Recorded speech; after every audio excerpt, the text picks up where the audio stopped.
Keeping families happy and healthy takes work, literally.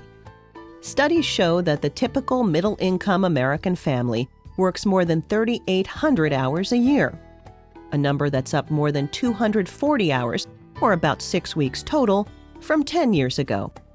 About 50 million working parents have children under 18, many of whom are left alone while the parents are at their jobs. Those children may be made safer if they follow a few tips. First, experts say children should know to not answer the door for strangers and never to admit that parents aren't home if someone calls on the phone. If children come home from school while parents are at work, kids should know to be aware of their surroundings and to have their keys out and ready as they approach the front door.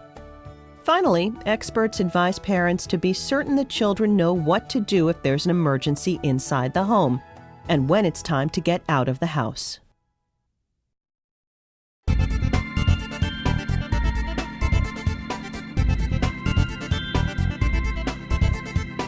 Hi, and we are back to this edition of Entrepreneur's Edge. I'm host Janice McLean Deloge, and this particular show is about credit and what it costs and how we benefit from credit in terms of business and as a consumer. Here joining with me now I have Miss Rudy Scarito, who is with Legacy Partners. I'd like to say hello, Rudy, and thank you for joining us. Thank you for having me. We're all formal. All right. I want to talk to you about Legacy Partners and what it is that you do, and then let's talk a little bit about credit. Okay. Legacy Partners is a boutique investment banking firm. We help companies with financial strategy, and that's principally two things. It's mergers and acquisitions. So if a company wants to buy another company, we will step in and advise on that purchase. And we also help companies raise money, and that's the area that I focus on. I raise money, which we refer to generally as capital, and that can be either equity or debt for companies that want to grow their businesses. Okay. Now, what ways should business owners think about in regarding ways to find money to fund their business? I know you do that. Mm-hmm. So let's talk about ways that they might be creative in finding money to fund their businesses. Well, the business owner who wants to help his company grow needs to think about a couple of things. He needs to think about how much money should he raise, or she, how much money should she raise, what is the use of that money? What is the business objective they're trying to accomplish, which will help determine how much money? Should the money be equity or debt? Where should the business owner go to get that money? And what should the cost of the money be? And as an advisor to entrepreneurs who are wanting to grow their companies, we help those entrepreneurs think through all of those issues. Wow, okay. Now, how does a business owner determine whether he or she needs equity or debt? That's a great question because many business owners don't know. Just to clarify, debt is a loan that you would normally get or a business owner would get from a bank or another lending institution. And equity is sale of an ownership stake in the company. Not usually a controlling interest, not usually more than 50%, but usually less than 50%. Okay. Can you just tell me that one more time, please? Because just so I'm clear on it, Absolutely. Please. Thank you. Debt is essentially a loan, and the most logical place to get a loan is from a bank. Right. And it usually has an interest expense or interest rate associated with it. And equity is the sale of an ownership stake, a piece of the company, almost like selling a share of stock in a company to an outside investor. Okay. And so business owners need to think about whether they want to borrow from a bank and get a loan or if they want to sell a piece of their company. And the criteria that determine whether it's a loan or a sale of an ownership stake, it relates to the stage of development of the company. Is it mature or is it really early stage? The profitability or the cash flow generation ability of the company. Does the company have enough cash flow to pay interest, which it would be required in a loan? Okay, right. And if the company doesn't, typically then the business owner has to go and find equity. So those are some of the conditions and criteria. Now, how do you find the right partner or an investment partner for you? That's the hard part. It's very difficult to find investors. It is. We've heard this a lot. Well, that's where my firm and my colleagues step in. We maintain relationships with what we call the sources of capital, a whole pool of investors and lenders who are in business to provide capital to business owners. But And then there's the mythical angel investor. Everybody wants to know, exactly where right. are they? Where are the angel investors? Which, by the way, we do have one who's going to be joining us for this show. But anyway, yes. They're very hard to find, and that's why I actually am in business, because I spend all of my time trying to figure out where are the angel investors, where are the venture capitalists, where are the equity funds, where are the lenders.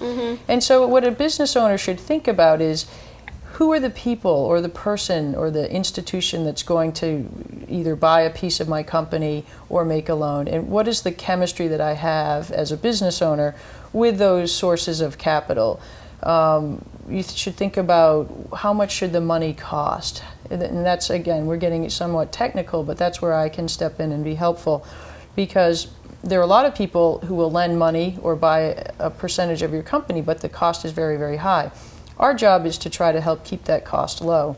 And that's really a good point you bring up, because, when you think of terms of money and getting loans, nobody really thinks about how much it costs, that it's really costing you money for that money. I mean, I didn't think about it like that when I purchased an automobile.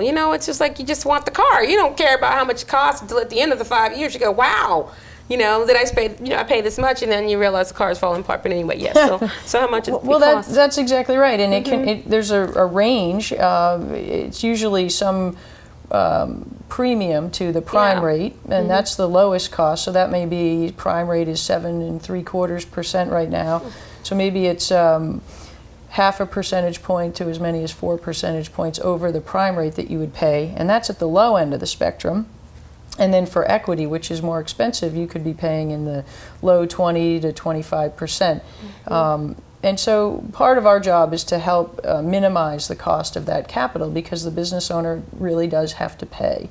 So we help them think about that. Wow, and I think another thing that you mentioned, which, by the way, you helped me with some of the questions and things initially too, so I want to say thank you for that, is, when people give you money, you have to also be really careful about who it is that's giving you money, because either they want to control your company, or their ideas are not the same, or they don't envision your company going where you envision it. And which is really funny, because initially in the beginning, they get on board because they like what you're doing. And then when they find out that you're doing, then they want to come in and change everything. So I think that has a lot to do with choosing the right partners too. That's exactly right. That's why I mentioned before, it's the chemistry that the business owner has with the actual principals or providers of the money.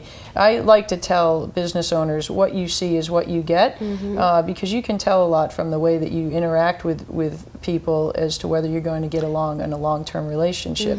That's critical when you're getting money from somebody, because as you operate your business as the entrepreneur, if things don't go well, the discussions can get contentious, and you certainly want somebody, as you point out, who buys into your business plan and who's going to support rather than confront you as you try to run your company. And not only that, I think it also fosters growth for the company as well too. Now let's talk about, how much money do you raise?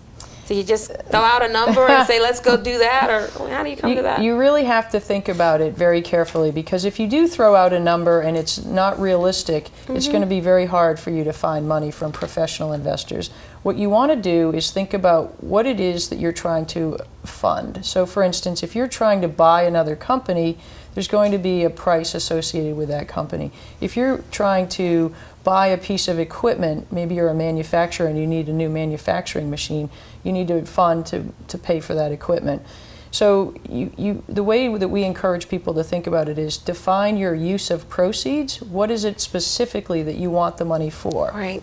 And the other important criterion is, you want to make sure you have enough money to last you for 12 to 18 months. Certainly no less than 12, and probably no more than 18, because after 18 months time, the value of your company will have increased, and you can get cheaper rates at a later point in time. Okay. So 12 to 18 months worth of money is how we encourage business owners to think about how much to get.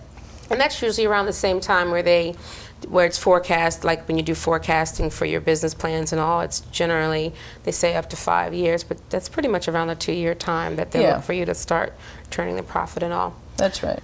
It's my pleasure. I thank you so much. Well, thank you. This was fun. I appreciated the opportunity to be here. And we hope to be able to badger you some more. We hope to bring you back and harass you just a little bit more. Absolutely. No, I thank you so much for coming, and the information you're sharing is wonderful. The knowledge is great, and I'm sure our viewers will certainly benefit, and we thank you.